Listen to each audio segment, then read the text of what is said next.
भारत को ऐसे ही बलिदान की भूमि नहीं कहते। आज के आज़ाद भारत को बनाने में हजारों प्राणों ने बलिदान दिए हैं। हमारे भारत पर 200 सालों तक ब्रिटिश हुकूमत ने राज किया। भारत के लोगों को अंग्रेजों से आज़ाद करने में भारत की महिला स्वतंत्र सेनानियों की उतनी ही भूमिका थी जितनी कि यहाँ के पुरुषों की। चाहे वो रानी लक्ष्मीबाई हो, सरोजिनी नायडू हो या झलकारी बाई हो, सभी ने क्रूर अंग्रेजों के सामने ना झुककर अपनी बहादुरी का परिचय दिया। लेकिन फिर भी आज़ादी की लड़ाई में शामिल कुछ ऐसी महिलाएं हैं जिन्होंने देश की आज़ादी के खातिर अपना सब कुछ न्यौछावर कर दिया, लेकिन उनकी पहचान गुमनाम रही। देश की आज़ादी के बाद उनके योगदान और नाम को भुला दिया गया। हमारे प्रख्यात स्वतंत्रता सेनानियों के अलावा ऐसे बहुत से स्वतंत्रता सेनानी रहे हैं जिनके नाम इतिहास के पन्नों से गायब है, या ऐसा कह सकते हैं कि लोग इनके बारे में बहुत कम जानते हैं। हालांकि जहां तक देशभक्ति और त्याग की बात है तो इन्होंने सुप्रसिद्ध लोगों से कम बलिदान नहीं दिए हैं। दोस्तों, इस वीडियो में हम गुमनाम स्वतंत्रता संग्राम की 5 ऐसी वीर महिलाओं के बारे में जानेंगे जिन्होंने कभी इस बात की चिंता नहीं की कि वे प्रसिद्ध हुए या गुमनाम बने रहे, क्योंकि उन सभी का मकसद एक ही था, देश को आज़ादी दिलाना। और इस देश के नागरिक होने के कारण हमारा यह कर्तव्य हो जाता है कि हम उन स्वतंत्रता सेनानियों के बारे में भी जानें और उनको भी सम्मान दें जो कि गुमनामी में रहते हुए देश सेवा का अपना काम करते रहे। मातंगिनी हजरा। मातंगिनी हजरा इनका जन्म पूर्वी बंगाल यानी आज के बांग्लादेश में मिदनापुर जिले के होंगला ग्राम में एक अत्यंत गरीब परिवार में हुआ था। गरीबी के कारण सिर्फ 12 वर्ष की उम्र में ही उनका विवाह ग्राम आलीनान के 62 वर्षीय वयस्क विदुर त्रिलोचन हजरा से कर दिया गया। इस शादी के बाद भी दुर्भाग्य ने मातंगिनी का पीछा नहीं छोड़ा।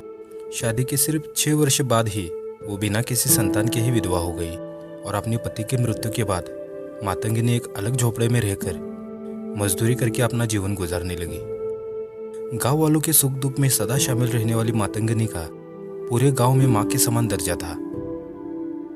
जब 1932 में गांधी जी के नेतृत्व में देश भर में स्वाधीनता आंदोलन चला, तब वंदे मातरम का घोष करते हुए हर रोज जुलूस निकलते थे।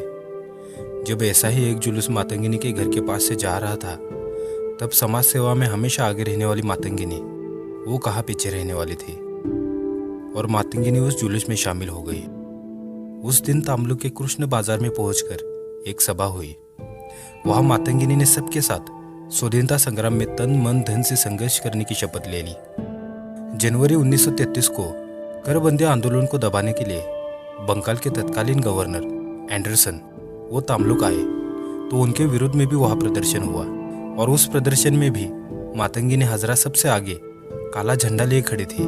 वो ब्रिटिश शासन के विरोध में नारे लगाते हुए दरबार तक पहुंच गई। इस पर पुलिस ने उन्हें गिरफ्तार भी कर लिया और 6 महीने का श्रम कारावास देकर मुर्शिदाबाद जेल में बंद कर दिया।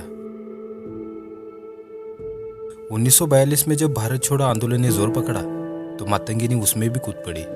8 सितंबर में तामलुक में हुए एक प्रदर्शन में पुलिस की गोली लगने से 3 स्वतंत्रता सेनानी मारे गए। लोगों ने इसके विरोध में 29 सितंबर को और भी बड़ी रैली निकालने का निश्चय किया। इसलिए मातंगिनी ने गांव-गांव घूमकर रैली के लिए 5000 लोगों को तैयार किया। उस दिन सब लोग इकट्ठा होकर दोपहर में सरकारी डाक बंगले पर पहुंच गए और अंग्रेजी हुकूमत के खिलाफ नारे लगा रहे थे। तभी क्रूर अंग्रेजी पुलिस की बंदूकें गरज उठी। मातंगिनी एक चबूतरे पर खड़ी होकर नारे लगवा रही थी। तभी फायरिंग शुरू हुई और एक गोली उनके बाएं हाथ में लगी। उस वक्त हमारा तिरंगा उनके हाथ में था। उन्होंने तिरंगे झंडे को गिरने से पहले ही अपने दूसरे हाथ में ले लिया। तभी दूसरी गोली चली और दूसरी गोली सीधा उनके दाहिने हाथ में लगी। खून से लथपथ मातंगिनी ने लोगों का हौसला कम नहीं होने दिया।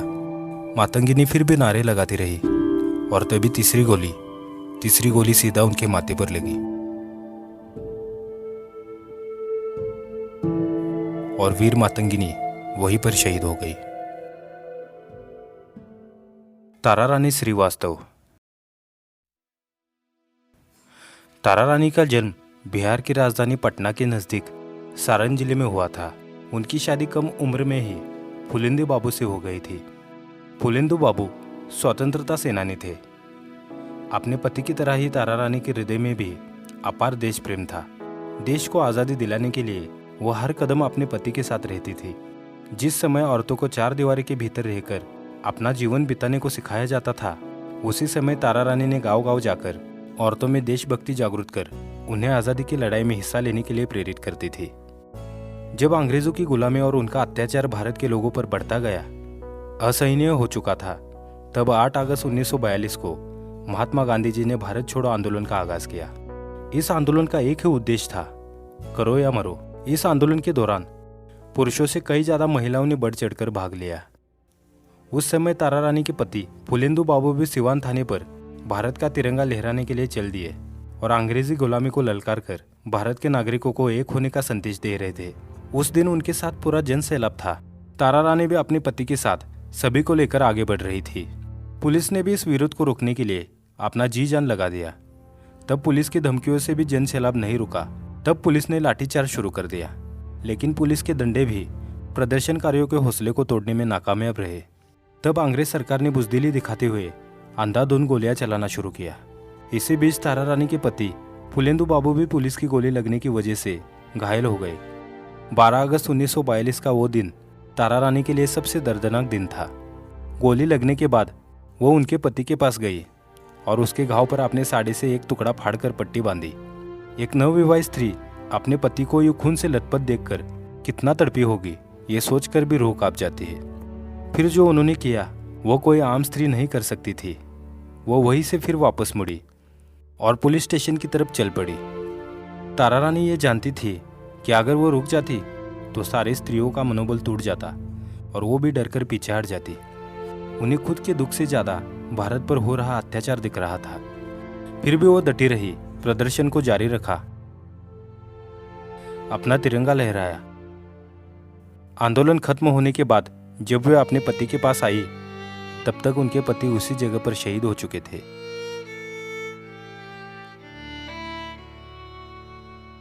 अपने पति को खोने के बाद भी तारा रानी आज़ादी और पार्टीशन के दिन 15 अगस्त 1947 तक महात्मा गांधी जी के आंदोलन का अहम हिस्सा रही।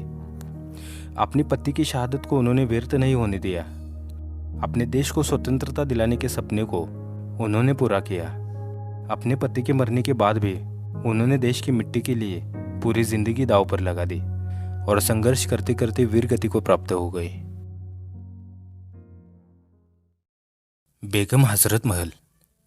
बेगम हजरत महल 1820 में अवध प्रांत के फैजाबाद जिले के एक छोटे से गांव में बेहद गरीब परिवार में जन्मी थी। बचपन में उन्हें सब मोहम्मद खातून या मोहम्मद खानम ये कहकर पुकारते थे। बेगम हजरत महल के परिवार की दयनीय हालत इतनी खराब थी कि उनके माता पिता उनका पेट भी नहीं पाल सकते थे।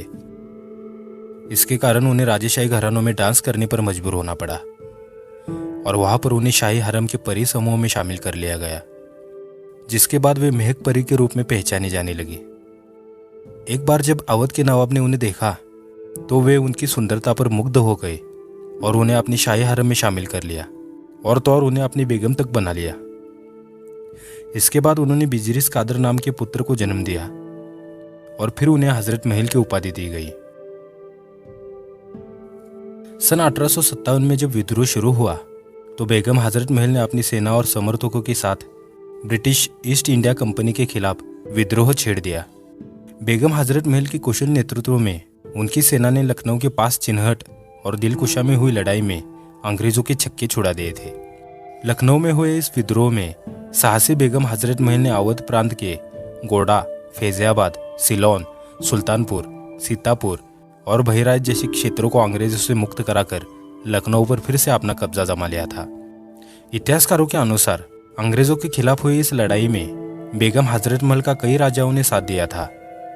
बेगम हजरत महल की सैन्य नीति से प्रभावित होकर ही स्वतंत्रता संग्राम में मुख्य भूमिका अदा करने वाले नाना साहब ने भी उनका साथ दिया था। वही राजा जयलाल, राजा मानसिंह ने भी इस लड़ाई में रानी हजरत महल का साथ दिया था। इस लड़ाई में हजरत महल ने हाथी पर सवार होकर अपनी सेना का कुशल नेतृत्व किया। इस भयानक युद्ध के कारण अंग्रेजों को लखनऊ रेसिडेंसी में छुपने के लिए मजबूर होना पड़ा था। हालांकि बाद में अंग्रेजों ने ज्यादा सेना और हथियारों के बल पर एक बार फिर से लखनऊ पर आक्रमण कर दिया और लखनऊ अवध के ज्यादातर हिस्सों में अपना अधिकार जमा लिया। जिसके चलते बेगम को पीछे हटना पड़ा और अपना महल छोड़कर जाना पड़ा। वे अपने बेटे के साथ नेपाल चली गई। नेपाल के राजा राणा जंग बहादुर भी उनके साहस और स्वाभिमान से काफी प्रभावित थे, इसलिए उन्होंने बेगम हजरत महल को नेपाल में शरण दी। यहाँ पर वे अपने बेटे के साथ एक साधारण महिला की तरह जीवन व्यतीत करने लगी। अपनी कुशल राजनीति से अंग्रेजी हुकूमत हिलाने वाली बेगम हजरत महल ने 1879 में अपनी आखिरी सांस ली। काठमांडू के जामा मस्जिद में बेगम हजरत महल के शव को दफना दिया गया। अरुणा असफ अली। अरुणा जी का जन्म बंगाली परिवार में 16 जुलाई सन 1909 को हरियाणा यानी कि तत्कालीन पंजाब के कालका नामक स्थान में हुआ था। उनका परिवार जाति से ब्राह्मण और उनका नाम अरुणा गांगुली था। अरुणा जी ने 1930, 1932 और 1941 के व्यक्तिगत सत्याग्रह के समय जेल की सजाएं भोगी। उनके ऊपर जयप्रकाश नारायण, डॉक्टर राम मनोहर लोहिया, अच्युत पटवर्धन जैसे समाजवादियों के विचारों का बहुत ही प्रभाव पड़ा। इसी कारण 1942 के भारत छोड़ो आंदोलन में अरुणा जी ने अंग्रेजों की जेल में बंद होने के बदले भूमिगत रहकर अपने अन्य साथियों के साथ आंदोलन का नेतृत्व करना ही सही समझा। गांधी जी आदि नेताओं की गिरफ्तारी के तुरंत बाद उन्होंने मुंबई में विरोध सभा आयोजित की और विदेशी सरकार को खुली चुनौती देने वाली वो प्रमुख महिला थी।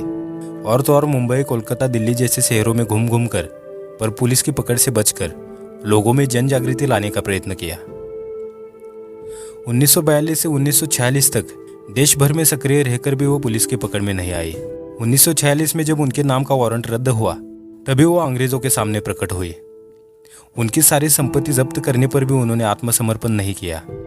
1964 में जब पंडित जवाहरलाल नेहरू जी का निधन हो गया तब वो कांग्रेस पार्टी से जुड़ी।